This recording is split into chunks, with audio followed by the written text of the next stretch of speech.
Good morning, good morning, good morning. Welcome back to the show. This is Halana here live on The Source with you each and every single Friday morning from 10 a.m. to 1 p.m. here on 96.1 FM, WURDradio.com, 900 on your AM dial.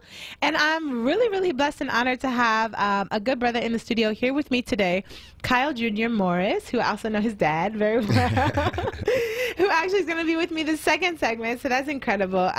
But he's a conductor, an edutainer, and a subwoofer from Philadelphia. And so he graduated from Cheney University, became an alpha man, and continued serving his community while looking for a job. Unfortunately, he had a traumatic event, which we'll get into just a little bit, where he was actually shot 6 times during a New Year's Eve celebration, and a friend of his was murdered. And so he healed quickly physically, but really struggled with his own mental health for years.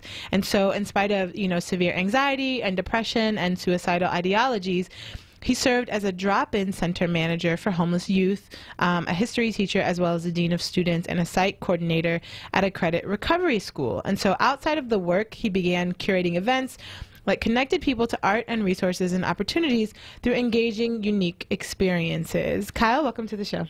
Thank you for having me. I appreciate it. Thank you. Thank you. It means a lot. How everybody doing out there? Great. Cool. Yes. Let's get it. Somebody was talking to their radio. Oh yeah. So. Oh yeah. So that's a lot. That's a lot. That experience is like, whoa. Just right out the gate, I feel the energy of that. It's heavy. You know what I'm saying? I'm sure when you think back to it, and even as just an observer of your experience, that's a big conversation to have. As you were going through, that traumatic event, and I ask this because there are a lot of folks who are listening right now who maybe, they haven't necessarily been shot 6 times, or maybe they haven't necessarily seen a friend, murdered, which is a really heavy conversation, but they may have gone through something that for them was just as equally difficult, just as equally tragic.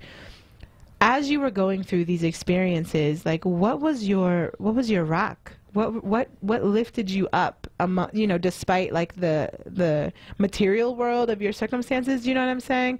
What was it that you held on to that held you down and lifted you up as you were going through that? I don't really know. I think I just went on autopilot. It was easy just to submerge my, just become submerged into my work and everything I was doing, because then I had to focus on me. I was busy a lot. I drank a lot. I partied a lot. Yeah, I really didn't have a rock. My rock, it wasn't, my family, my friends were there. So I guess to take it a step back, the first 2 to 3 months, I had so much love and support. So let me just shout out to everyone. People would drive hours and wait in the waiting room for hours and see me for 20 minutes so the next group can come in. Wow. And people would come stay in my house, and my frat brothers made sure we had food. So my mom didn't have to cook. Overwhelming like gifts, and just it was a lot of love, but then they stopped coming. And I was in and out the hospital in 5 days. I was off crutches in about 4 weeks. So then after that, I just had I don't know how to put it, people just disappeared. Like, I guess once I went back to work and just finished living kept moving on with my life, people stopped checking on me as much, and they would see me, they would bring it up months later, but then all of that love disappeared, and all I had was my thoughts. I was on pain meds until June, a drug called Dilaudid, which is stronger than morphine, and yeah, I just had vices. And survivor's guilt. And but some people were consistent and would check on me every few months or so, or whatever, and that it seemed like it would have been good to have. Also, I didn't go to therapy until 2017, so I dealt with this for 4 years by myself. Or without the help of a professional. I had family. Actually, people like Greg would come through, and we were shooting a documentary about the experience, about how one gun changed many lives. My friends and I, we stayed together because it was a tight-knit group. My other friend, shout out to Kashif, he started the company Nosy Palette, the wine tasting company we were talking about earlier, but he was shot in the bottom of the foot because he had his hands and feet up. To say, like, don't shoot, but he shot him anyway. So luckily he caught one in the bottom of the foot and not like his body. Wow. And then Steve and him were cousins and roommates, and we all partied in that same apartment. And it was like they were the first ones to get an apartment out of college, and it was we had each other. but we also had lots of liquor, and we were just numb. We partied all the time, and we just stayed distracted. So I didn't really have a rock until years later. And when you did find that anchoring, what was the impetus that made you decide, like, okay, my current coping behaviors to this trauma are not working anymore? Was there something that happened, or was it just a shift in your, you know, in your consciousness? Or was it a feeling? Was it a circumstance? Did you get like a sign from somewhere in your space and you were just like, you know what? This got to change low key. Let me see what's possible. I wish it was a one thing. Or a series of things. It's honestly, it's just a series of more downs. You gotta be tired of being down. You have to be tired of being tired. Like it's a real thing. There were moments when I would be super late to work because I was up all night drinking, or I wouldn't be able to sleep without alcohol. I wouldn't be able to sleep without company overnight or whatever. And then I'd find myself staying up super late, and then I have to go to work. And then ultimately, I found any issue I ever was dealing with before, since my childhood or whatever, came out then, and it just magnified it. And I found myself just in this abyss of it was just a really dark place for years. And I bled all over people who didn't cut me, many of which were students or homeless youth or people I was aiming to serve. And it wasn't until grad school that, honestly, before grad school, it was 2017 when I just decided to start living for me. I made a conscious decision that I need to, I'm here, I'm still on this planet for a reason, so whatever I'm here for, I got to make the most of my time. I met my partner. I got reconnected with my intern at my first job out of college. They're both from Indiana. They were in Philadelphia. And when I met my partner, her and my intern, well, former intern, she's now my business partner with my clothing line, Royal Pieces, but the two of them just asked the right questions. Having the right people around you who don't see you as a product of your circumstance and don't see you as what you've been through and can just look at you as who you are in front of you and not know all of the baggage and ask the right questions. That helped me have certain conversations that led me to therapy. Then I got connected to Spectrum Health Services, which I now serve on the board of directors. But at the time, having a black man that I could talk to about my problems as a black man that went beyond the shooting, that was helpful. So then I went to therapy for a couple months, and then I stopped going. I think about when we take medicine, maybe like antibiotics or something. It's meant for 7 days, and you're supposed to take it for all 7 days, but you start feeling better after like 4 or 5. So you just kind of like, I don't really need those last couple pills. And then the feelings subside and the symptoms subside rather, but then it can easily creep back up on you because, and then it's even harder to fight because your body developed a tolerance.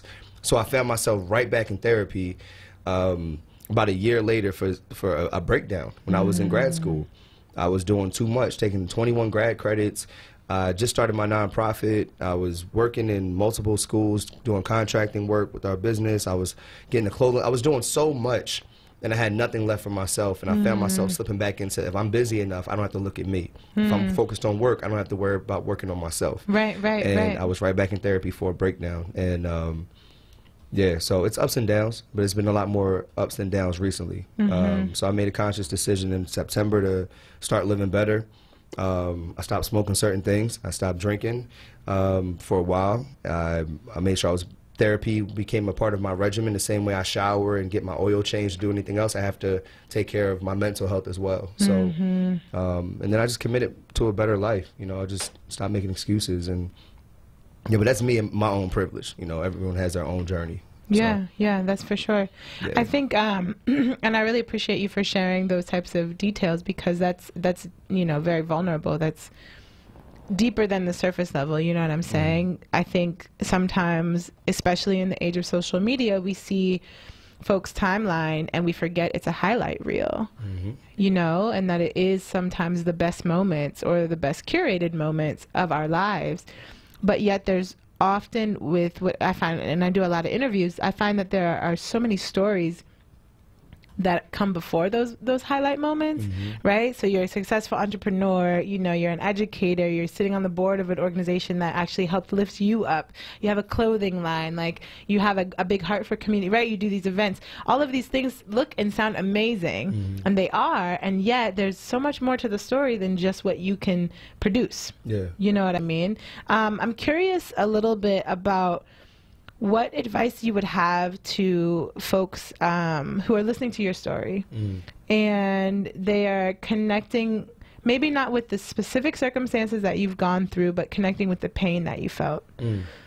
What advice would you give to folks listening who are maybe having a really rough time today or a really rough moment, you know, kind of like how you were on autopilot and it felt like,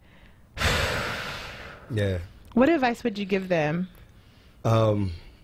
Keep your crown up. Keep your crown up. It's you know, anyone we've ever admired, many people we admired in history, whether we're talking about black, white, or, you know, American or world history, they've experienced things that were challenging, and they were able to overcome those things. So with our royalty does come the responsibility to look out for the next generation, but when we can truly do that is looking out for yourself first. So you have to go out of autopilot. You have to look in the mirror. You have to have those hard conversations with people you love. In some cases, you have to search for forgiveness, and it starts with forgiving yourself. When I decided to forgive myself for a lot of the things that I did in my childhood that I didn't even think of until I went to therapy, things that I blocked out that, like, I didn't, that's another conversation. But the only thing I could tell people is to keep their crown up, because they are royalty and they have a responsibility to take care of themselves so they can better serve. And that's the root of it. You're not in it alone. We're all royalty. A lot of people on this king, queen stuff, which is great. Funny, once again, Greg is the first person that's ever called me a king. And I remember I was like 17 or 16 and I was like, oh, I'm a king. Like, I remember that feeling. So I make it my business to call students kings and queens, but let them know if you're going to be that, you have to act like it. And you have to, it's not looking down on someone else, it's serving. He who wants to be king must first serve today, or queen. So, or anything in between. So that being said, we have a responsibility to look out for ourselves, and you can only do that if you realize the strength that is in your community. So there's people around you that are going through it just like you are. Make it your business to look for support groups if that's your style, or look for an art or an outlet. You need to find something, a purpose beyond yourself. Some days all you have to get, only reason you have to keep going is maybe your mom or your daughter or your son or your friend or your dad or whoever. Other times it's you know what, I got a trip planned and I really just want to make it to this trip. And if I come back from out of the country and life still sucks, I'll offer myself then. But for right now, I got something to look forward to. You have to find the little victories in the day, and you have to look for the W's, because the sooner you train your mind to look for the positive things, the more positive things you'll find. It's like if you start your day on your timeline, or you start your day with bill collector called, or you're late for work, or you stub your toe, or you got an eyelash in your eye. I'm sorry, that was really personal. I got an eyelash in my eye the other day, and it ruined my whole morning for like 10 seconds and probably 10 minutes, and I almost let it, but I also forgot to say my morning affirmation. So find a routine that no one can take away from you, whether it's an affirmation, a ritual, something where you can look out for yourself and reaffirm yourself so that nothing can knock you off your square. Because then you'll realize when you're going to work and someone almost cut you off, you almost got in an accident, you also just didn't die. You also didn't crash your car. There's a lot of wins in life that we don't recognize because we're so focused on the losses and the little things. So focus on the good things. Keep your crown up, trust the process, protect your light. It's going to be all right. That's what I would tell them.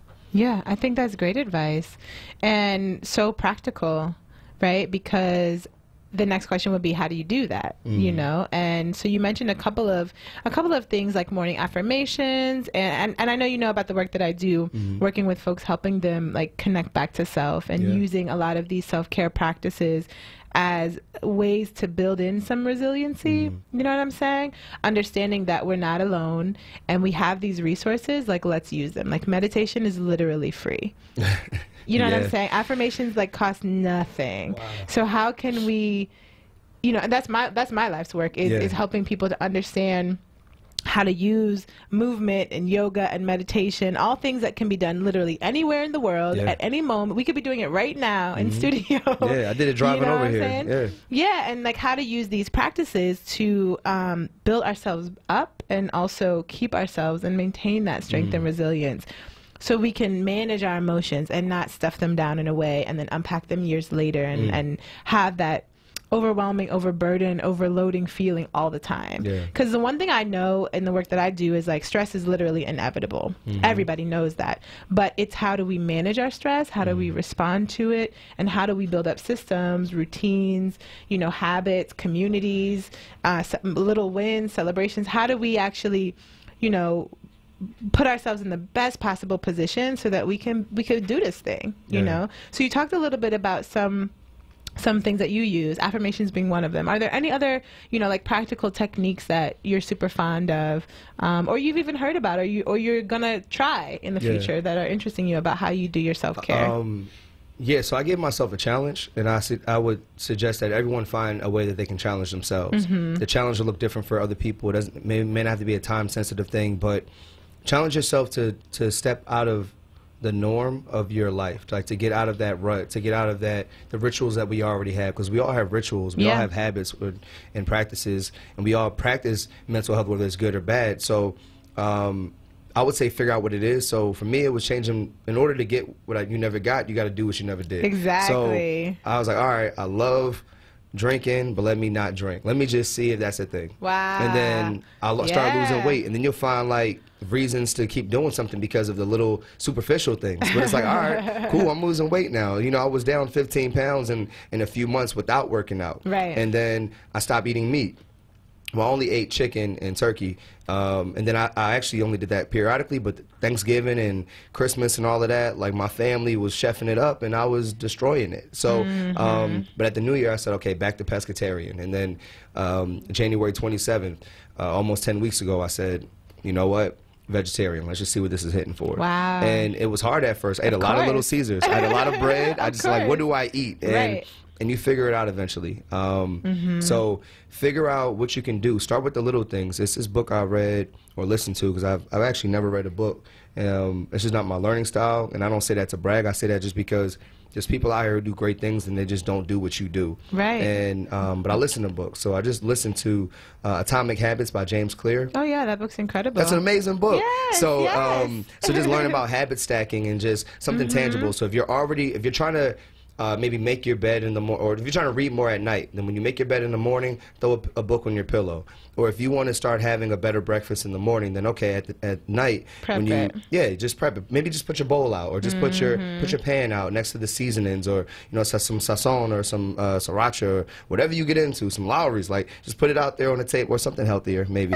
I'm mentioning all this stuff. Her face like, oh, that's all processed. It's going to decalcify your pineal gland, brother. Oh my God. Keep your third iPhone unlocked. But whatever it is, let me pause you right there, because we have so many more things to talk about. All right, cool. Let me get to this quick break. We're going to take a quick break, and when we come back, we're going to continue the conversation about how you can build positive habits and what type of sazon, seasoning, sriracha you need to be. No, I'm just kidding. This is Helana here live on The Source on 96.1 FM, WURDradio.com, 900 on your AM dial. We'll be right back. Don't miss the Electric Magazine Show, hosted by Cody Anderson and Vicky Leach. Saturday mornings from 7 a.m. till 9 a.m. exclusively on Word Radio, 96.1 FM and 900 AM WURD. Listen to Laborers Live. We created the weekend. We created the 40-hour work week. We just want enough to feed our family, be able to send our children to college, and let our next generation do better than we did. To people that might have forgot how important unionism is in a country like the United States. People now infringing on our 8-hour work day, trying to work people more than 8 hours without overtime, trying to work people without benefits. In the long run, everybody's getting a fat paycheck except the worker. So this is really a wake-up call for America. The struggle is continuous. Tune in to Laborers Live every Friday from 4 to 5 p.m. Sponsored by LESIT, the Laborers Employers Cooperation Education Trust of the Laborers District Council of Philadelphia and vicinity. Local 332, Sam Staten Jr. Business Manager. Local 57, Esteban Vera Business Manager. Local 135, Dan Woodall Jr. Business Manager. Local 413, James Harper Jr. Business Manager. The Laborers District Council, Ryan Boyer Business Manager, and Tony Staten, Executive Director of LESIT. Since 1904, Philly's top sandwich pros and homemakers have always started the exact same way, with those legendary Amoroso's rolls baked fresh daily. Word family, put Amoroso's rolls on your shopping list for your kids' school lunches and your next family gathering. Want to make your very best sandwiches? Always start with the very best sandwich rolls. Pick them up today at your favorite supermarket or food store. Amoroso's, why Philly's sandwiches are world famous. Be heard. Want another way to join the conversation? Follow us on social media using the hashtag onWURD. Be heard. Stay connected to Word Radio. Independent Black Media. New Straight Ahead presents for Women's History Month Trumpet Chicks, Michelle Beckham and Carrie Jackson on Saturday, March 30th at the Rose Supper Club located at 5531 Germantown Avenue from 2 to 5 p.m. Call 609-841-7514. 5, 4, 3, 2, 1, Lauren Underwood defied the odds by becoming the first African-American congresswoman in a majority-white congressional district. This nurse-turned-politician is committed to issues involving health disparities. She became one of the youngest members of the 116th Congress after beating out a 4-year GOP incumbent, Congressman Lauren Underwood. That's how you level up in Chicago. Think you've got what it takes? Then join the movement at WURDradio.com for a chance to compete with other young black women from Philly, Chicago, and Los Angeles in the Level Up Who's Got Next contest. Level up. It's 6:42 p.m. Time for Steve Plato and his son Dylan to do the dishes. They talk about everything from the yuckiness of girls to the awesomeness of his soccer team. Sometimes they don't talk at all. Then, hey! The dreaded splash fight. It's Dad o'clock, and it's the best time of the day. Because the smallest moments can have the biggest impact on a child's life. Take time to be a dad today. Call 877-4DAD-411 or visit fatherhood.gov. Brought to you by the U.S. Department of Health and Human Services and the Ad Council. Countless victims of human trafficking walk among us, invisible until now. The Blue Campaign provides a unified voice for those who work to combat human trafficking. It's time to open our eyes. Learn what you can do by visiting dhs.gov/Blue Campaign. You're listening to The Source on Word Radio, 96.1 FM and 900 AM WURD. Good afternoon. Well, it's almost afternoon. Good morning, good morning, good morning. This is Helana here, live on The Source each and every single Friday morning with you here on 96.1 FM, WURDradio.com, and I'm rolling with my big hair today, y'all. It is live and popping and so alive. And I have with me here in the studio a good brother, Kyle Jr. Morris, Kyle J.R. Morris, and he is someone who is really big about education, really big about edutainment, and really big about music, rhythm, and vibes, and how all of these elements can help you to create the world that you want to live in. And he's a big advocate for youth programming. He has a Master's of Educational Leadership from LU, from Lincoln University. This is our second LU grad for today. Hey. And his professor actually suggested him starting a nonprofit. And so in April of 2018, he founded Education Culture Opportunities, ECO Foundation. Since then, he's been creatively educating and inspiring people of all ages through art, entertainment, and fashion while connecting them to opportunities to better themselves and their communities. Kyle, welcome back to the show. Thank you for having me. That was dope. I see how you did that. So, funny thing is, when you asked for a bio, I sent her this one-page Times New Roman, not double-space like bio, because that's all I know. Thick. Yeah, it was thick with 2 C's out here, or thick with 4 C's like her hair. But I mean, I don't know your texture. I'm just learning about that. But the point is, and then I had like, you know what, this seems real, and then I chopped it down, and I was like, this still seems real resume-ish. Yeah. So how can I be more vulnerable? Like knowing like the type of show this is. Right. And then I still had so much, and I'm like, how do I sum up who I am outside of the work I do, which is a new thing for me, and then how do I sum up who I am outside of who I think I am? Because knowing thyself is a constant journey. So true that. Yeah, man. So I'm just happy to be here, and some music came on during the break, and we were just all in here dancing. I'm like, yo, we about it, yo. Like, that's what ECO was all about. So that's great. The ECO Foundation is all about like there's something that connects all of us. So how can we build a bridge of understanding one experience at a time? Whether it's a creative, because we do professional development. So whether it's like a creative PD, a fun PD that you won't forget, or if it's a concert at a school that throws in like you got to sneak education on kids. You can't just run up on them with it.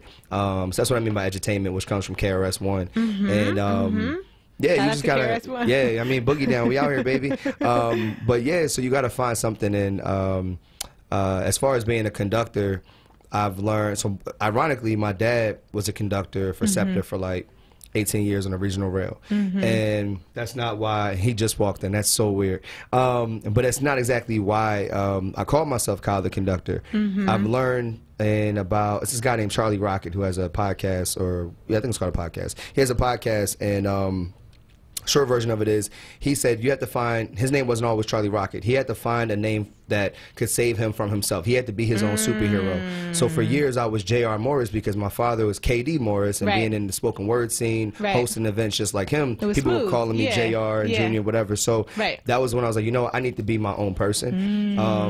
Kyle is my first name. Kyle means like bearer of light or something in Hebrew. And so I thought about being a conductor. I've always had a way of conducting the energy in the room when I come into it and changing it based on what people tell me, because I'm not in the room before I go in there. Everything about like Jahari's window, like what is known to you, not known to you, whatever. But when I come into a space, I'm able to conduct, and it's also about conducting ourselves a certain way so that people want to follow us or want to, you know, get on the same vibration as us. Because like I didn't know this, but like our brain and our hearts conduct electricity. So like it's really vibrations. Like we're all like, you know, that's why babies. Literally just talking about this. Hey, and it's a vibration. Same tribe, same vibe. So so that's why. And then also, a conductor doesn't need to know how to play every instrument. They just need to be able to conduct and make the right arrangements so that people around them can do great things. So knowing how to work with, oh, you know what, this group of students at Frankfurt is really dope, but so is this group of students at Shoemaker or Girard College. How can we get them all together working on something to change this generation?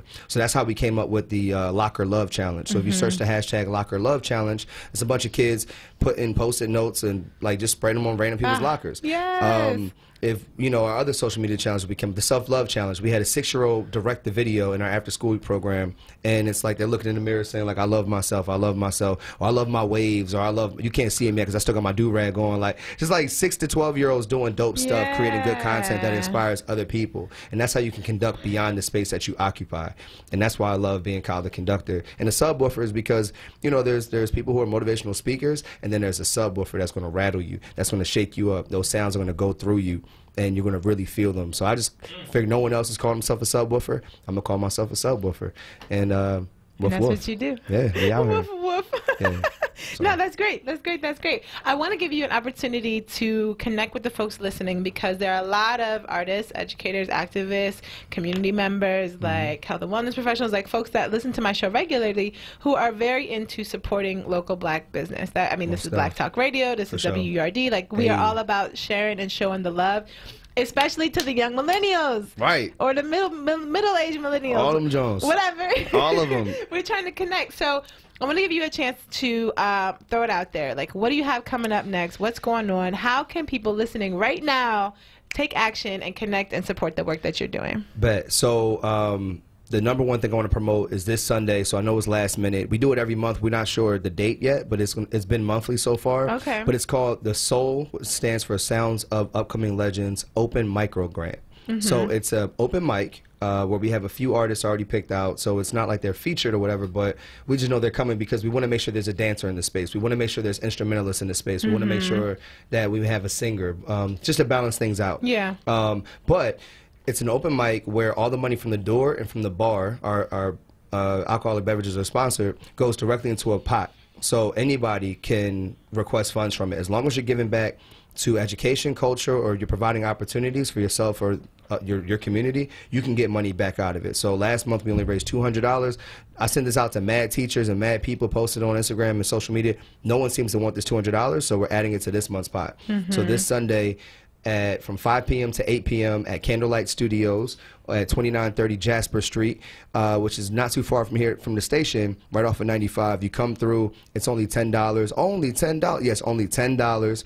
And it's open bar for the first 30 minutes. And we'll have violinists in there playing, just like, just chilling, having a good time, uplifting women. So last month was the Black Soul. This month is the Feminine Soul. Next month, I'll probably do the Poet Soul because it's National Poetry History Month or whatever. So that's what's going on there. And then we also have, if you want more information, follow me, Kyle the Conductor. Or you can check that out, soul.eventbrite.com if you want to grab a ticket. Oh, also, how can I forget? At that same event, if you bring schools, no, not schools, but if you bring toiletries, specifically tampons, you'll get a free headshot. It is in a photography studio. There's this initiative called Headshots for Help that K.D. Morris does, and he's on my board of directors for the Eco Foundation because that's my dad. So why not keep the bowl around? But yeah, so you'll get a free headshot if you bring in toiletries with your admission. But anyway, so, and then we also have an organization called Enriched. EnrichedSchools.com is a new is a new to Philadelphia. We're in 9 other cities. They started after Katrina in New Orleans because a lot of people were coming into the community and not doing for the community. So a lot of our students nationwide are missing out on education, missing out on just growing because they have babysitters in front of them, other substitute companies, and they're not all bad. Shout out to the good ones. And honestly, there's great companies, there's just bad substitutes. Right. So we have a rigorous process. You start out with the interest survey, it takes about 10 minutes. And then after that, we invite either myself or my partner. There's only 2 of us in Philly. We got here January 14th. We'll call you for a phone interview. Then from there, you do a sample lesson plan to make sure that you know what you're doing. And then from there, we're then checking your background even further. And then, all right, well, look, you know, if you want to be at this school, let's do a walkthrough. Why don't you meet the dean? Why don't you meet the principal? Here's a 1-pager on the norms. Just to make sure you're well acclimated in the school, we pair you with a school that works for you. So we accept anybody with 60 credits or more, with a good heart, a clean background. We just want to connect them with people that care. And actually in New Orleans, it started with a lot of artists. It was mostly poets and entertainers because we need flexible schedules. And at $15 an hour, which is $120 a day, if you have 60 credits or more, if you have a bachelor's degree, you don't need a certification, you get $144 a day, which is $18 an hour. So you work maybe 4 days a month, you know, once a week. You could pay your rent. You could get a lot of your rent paid. That's like almost $600. But yeah, that's a nice little something. So you know, and you still get to give back and pour into our community. So those are the 2 big projects. That's called EnrichedSchools.com. Let them know Kyle J.R. Morris sent you if you want to apply. Top right-hand corner. And also check us out this Sunday at the Soul Open Micro Grant. And also Royal Pieces, my clothing line. PEACES Royal Pieces. I'm wearing a shirt right now. The future is black. Bunch of conversation starters, wearable art formations that reflect your royalty within. That's what we do. I think I'm done plugging stuff. Don't let me keep going because I have too many businesses. No, yeah, let's just time's keep going. up, but it's good. But we can bring you back, so never feel like you have to squeeze it in. There's always, time is a construct. There's always more. Bruh, we already know. There's always more to create. So, yeah, I appreciate so much everything that you've shared. I know that was a lot of information, y'all. If you have any questions, call into the studio. We will loop you back the best that we can with those details.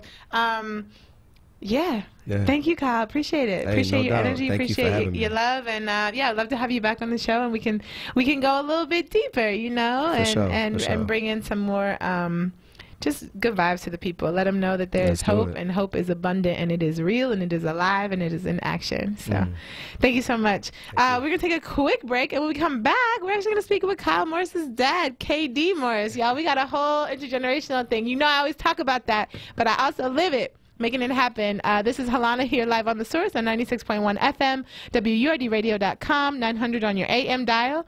We'll be right back. Young and Woke. Fridays on Wake Up with Word. Hosted by the rapping professor, Dr. Aaron Smith. 7 a.m. till 10 a.m. right here on Word Radio. 96.1 FM and 900 AM WURD. At Dietz & Watson, we've spent over 75 years focusing on the details. This can be traced back to our founder, Gottlieb Dietz, who learned how to make Frankson sausages the right way in Germany. Today, each one of our delicious offerings is meticulously crafted using perfected details. Because if it isn't good enough for our family, it isn't good enough for yours. To us, the details make all the difference.